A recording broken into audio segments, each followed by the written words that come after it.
Joining me today is Maggie Monroe-Cassel, who's the executive director of TLC.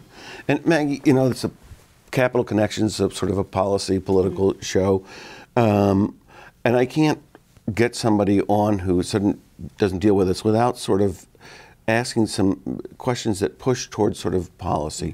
The first issue I'd like to get sort of your thoughts on is the opioid epidemic. You know, we think of it in terms of the deaths that we see right now, but it occurs to me, and maybe I'm off base in this, that there's maybe a hidden problem, and that deals with parents and children.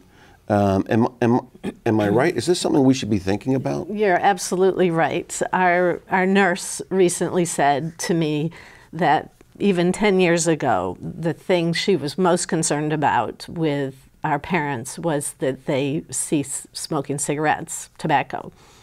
And very poignantly now, she is sort of like, if we can get them to only smoke cigarettes, we're doing pretty well. Now, I hate to say that on a show, but yeah, you're not encouraging smoking.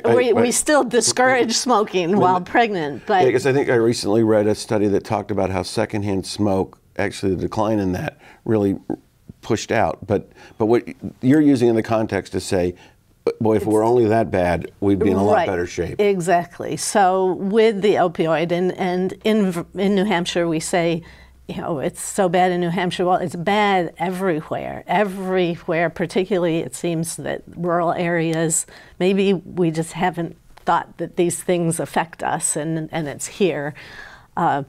It's a serious problem that much more attention needs to be directed towards.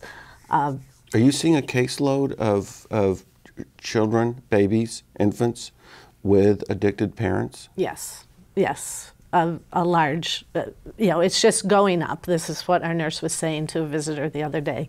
It just has grown hugely in the Claremont area in Sullivan County. And I think that's true for the rest of the state. I mean, it is. We hear that, and it's true for Vermont. Yep.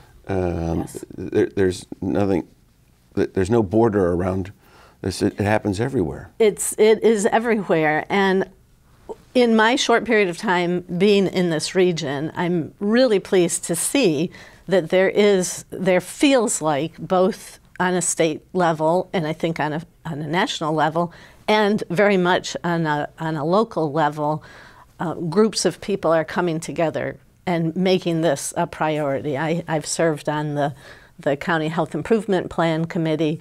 It's right up there in terms of one of our priorities for our health plan. I'm guessing it's right up there with everybody. What would you do? What are you guys talking about to fix this issue?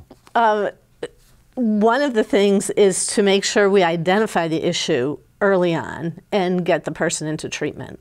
One of the realities is there's not a lot of treatment opportunities, and we have this rural area, so getting people to treatment is difficult. So the whole opioid thing is wrapped with transportation, it's wrapped with finances, because if they are going to try to stay clean, they may have to be on another drug, and they have to pay for that, and Medicaid might not pay for that, and so there has to be the financial piece there has to be the transportation piece, there has to be the support, which we are, and we will sometimes take them to appointments so that they can keep those appointments.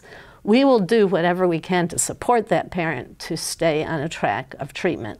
And you know, stepping back, we will help identify it and work with them to help themselves.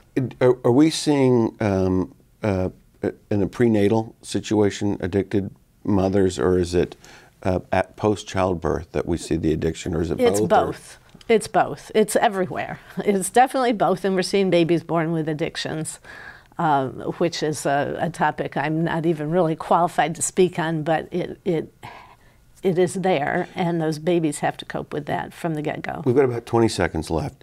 Does the fear of incarceration keep parents, mothers, expected mothers, from seeking treatment? I don't see that myself. Okay. I think there are a lot of barriers, just a lot of barriers to people who want to do that, to actually get it. from, as I said, from the transportation to the providers. And so we need that funding for more providers. We need to identify that issue right off the bat, and we have more and more programs that we use and more assessments that we use to help identify that and get that person into treatment when they want to be in treatment, because we know that if somebody says they want to be in treatment and they have this is the time to do it. Yeah, and tomorrow is not the time. And speaking of time, we're out of time, but thank you so much for being here. Thank you. This was great. And thank you for joining us for this edition of Capital Connections, your weekly access to politics and policy along the I-89 and I-91 corridors and how it impacts our life in our region.